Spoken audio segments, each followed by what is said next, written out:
I am 34 years old, and until recently I believed I had achieved everything. My name is Javier, and I work as a civil engineer in an infrastructure company in Monterey. I have a good salary, job stability, and until recently I believed I also had the love of my life. I have always been someone structured who plans every step, every decision. I am the type of man who does not jump without calculating risks. That is how I also chose Natalia, my wife, or so I thought. Natalia is 30. I met her 5 years ago when I was coordinating a road project near the center, and she worked as an image consultant in an advertising agency. I saw her leave a cafe one day with a smile that seemed invented for movies. I approached her without thinking too much, something rare in me. That first conversation was simple, fluid, as if we had known each other all our lives. For 3 years we were a couple, and 6 months ago I proposed to her on a getaway to Bacala. She said yes between tears and hugs. We got married civilly and in the church. The wedding was one of those events that seemed straight out of Pinterest. We rented a huge estate on the outskirts, decorated with warm lights and ridiculously expensive floral arrangements. We invited everyone, family, friends, co-workers. I thought it was the happiest day of my life, that I was taking the right step, that I was finally building something that would last forever. I did not notice for a second what Natalia was hiding behind every kiss and every smile. We live in San Pedro Garza Garcia, in an apartment that I bought before meeting her, but that we renovated together. She decorated everything to her taste. Neutral tones, minimalist furniture, plants everywhere. She had total freedom because I trusted her judgment, and because deep down I wanted her to feel at home. Natalia worked from there most of the time with her clients connected by video call or occasionally going to the agency. Our daily dynamic was calm. I left early for the construction site, returned in the afternoon. She stayed, working or went out with friends. On the surface, everything was normal. We had plans to travel to Japan in December. We talked about having children next year. We laughed together, shared, slept embraced. But all that time, while I projected our future, she clung to her past. Natalia's ex is named Sebastian. I had heard his name a couple of times as a distant reference to a stage that was over. She said they had ended due to wear and tear, that they no longer shared a life vision, that theirs was intense but brief. I never gave it too much importance. I am not jealous by nature, and besides it seemed immature to feel threatened by a ghost from the past. Stupid of me.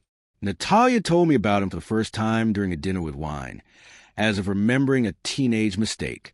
She told me that he did not know how to value her, that he always made her feel insufficient, that she would never go back with someone like that. You are different, she would tell me. With you I feel safe. And I like an idiot believed that past had taught her to value someone like me. I never imagined that what it really taught her was to lie with chilling confidence. After the wedding, Natalia started behaving a little differently, but not in an alarming way. More absences, more unexpected meetings, more time on the phone. I attributed it to the life transition, to the normal stress of marriage. We were adapting, or so I told myself. Every time I mentioned it, she laughed, kissed my forehead, and said, "You are paranoid, love." That simple phrase anesthetized me enough not to look deeper. My mother has always been intuitive. She told me as soon as she met Natalia. She is beautiful. But I don't know. There is something in her eyes like they are always evaluating. I defended her fiercely. I told her not to say nonsense, that Natalia was transparent, that I knew her, that I was happy. But now looking back, I understand that sometimes the people who love you the most see what you refuse to accept. And I refused with all my strength. What I did not know at that moment was that Sebastian was not as far away as I thought, that in fact he had never completely disappeared, and that while I dreamed a honeymoon in Japan, she was secretly reuniting with him. The past had not only returned, but it slept between our sheets. Everything exploded 2 weeks after we got married. The exact day was a Thursday. I remember because I returned early from work due to a machinery failure at the site.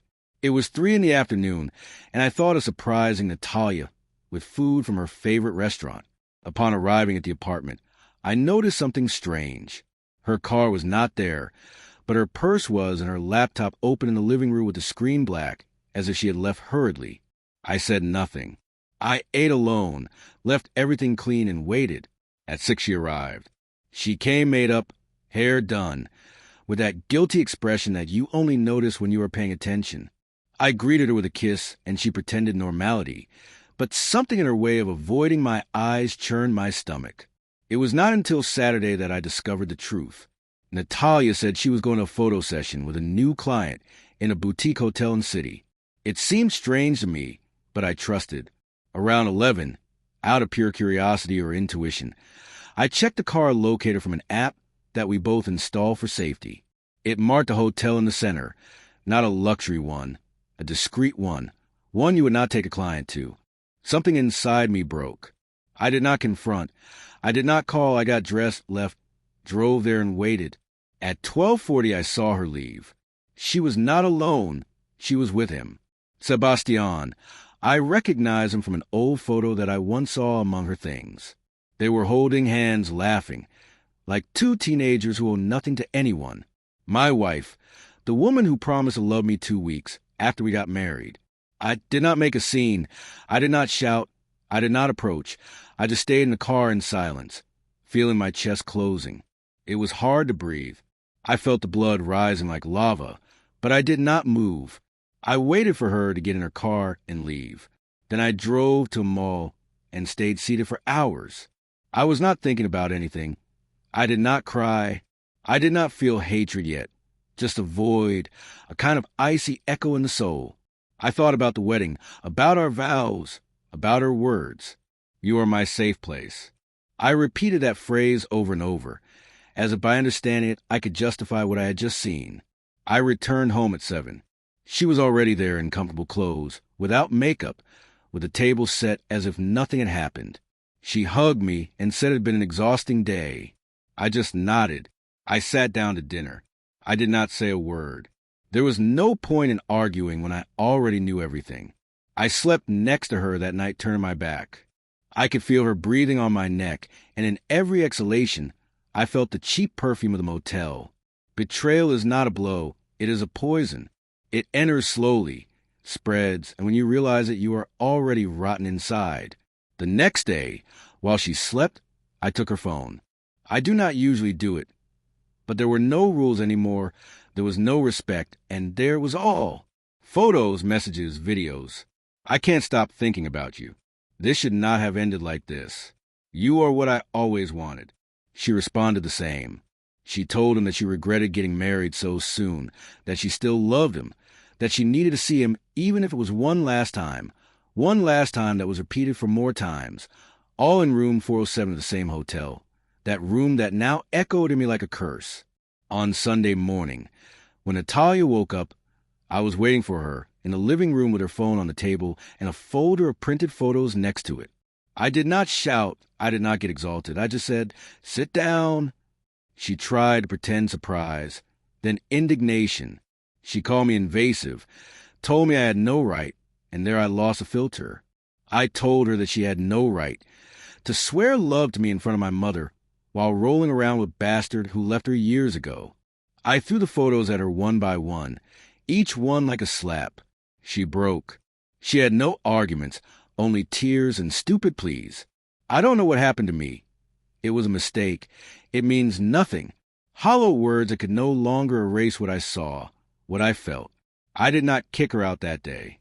Not because I still loved her, but because I needed to see her sink. I wanted her to understand the real weight of what she did. I wanted every gesture mine, every silence to remind her of the trash she chose to be. I changed the Wi-Fi password, took all her things out of the closet, and put them in boxes. I canceled the joint bank account. I called a lawyer to start the marriage annulment process. Only 2 weeks, and I already had to talk to a lawyer. It disgusted me. But she disgusted me more, walking around the house like a soul in pain, wanting to hug me as if everything could be fixed with crocodile tears. During those days, Sebastian disappeared. I knew because Natalia tried to call him several times in front of me, as if that would give her points. He did not answer. It gave me the impression that he had used her, that he knew she was her weak point and took advantage. Or maybe just mocked her. I did not care. It seemed perfect to me. It was fair that after betraying me, he also betrayed her. She was left alone, disoriented, emotionally dragging herself in every corner of that apartment that was no longer hers. I, on the other hand, started going out. I joined the gym, called friends I had stopped seeing, went back to reading, running in the mornings, listening to music without every song reminding me of her perfume. The process was slow, but firm. I promised myself not to stay in that pit. Natalia started asking for forgiveness every day. Letters, notes, meals, even crying at the door of my work. Don't leave me, please. I was an idiot. You are my home. It no longer hurt. It made me pity. I felt like I was watching a pathetic actress repeating badly rehearsed lines. It was not my fault if the script did not work for her. Exactly 3 weeks after discovering everything, she told me she would go to her parents' house for a few days. I told her not to come back. She looked at me with red eyes, running makeup, and told me she had a flight to Cancun to think that she needed space, that perhaps returning to our roots would give her perspective. I just nodded. But I already knew how this was all going to end. I waited for my moment, and I had it. A week later, Natalia wrote to me from Cancun a long message, full of cliches, that she realized she loved me, that she needed to start over, that what we had deserved a second chance. She told me she was returning on Sunday, and that she wanted me to wait for her at the airport, that she had reserved a table at the restaurant where we went the first time, that she had something important to tell me. I did not respond. But I went, not for her, I went for me, because I needed to close that story in my own way, look her in the eyes, and put the final seal that corresponded to it. I waited for her outside the arrivals hall. When she saw me, she smiled. She walked toward me with that face of hope mixed with guilt that she had rehearsed so much. She wanted to hug me. I stepped aside, asked her to sit down, took an envelope out of my backpack. "This is for you," I said. She opened it right there. It was a notarized letter with the annulment papers already processed. There was also a handwritten note. "You did not break me. You freed me. What you destroyed was not love. It was an illusion." She went silent, pale, as if someone had ripped the air from her chest. She tried to speak, but I raised my hand. "There is nothing more to say, Natalia. You are not the woman I thought. I did not marry you. I married a version you fabricated for me.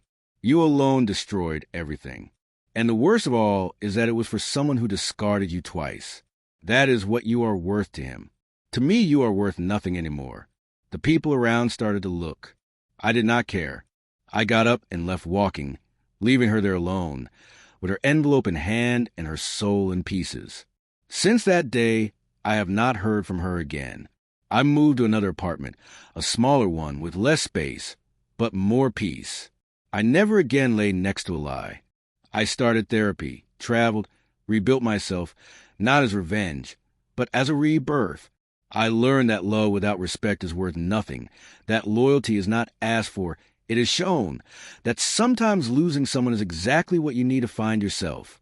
Months later, a mutual friend told me that Natalia had tried to get back with Sebastian, and that he blocked her from everything, that she fell into some kind of depression, that she left the agency, that she left the country. I do not know if it is true. I do not care. The only thing I know is that I came out of that hell walking, and she stayed trapped in the flames she lit alone. I did not break. I did not destroy myself. I became invincible. Because when you hit rock bottom, you either drown or learn to swim with blood, and I chose to swim with clenched teeth, with rage turning to drive. And now, every time I pass by the airport, I smile, because I remember the day I looked in the eyes and gave her the last stab with words, with truth, with dignity. Yeah,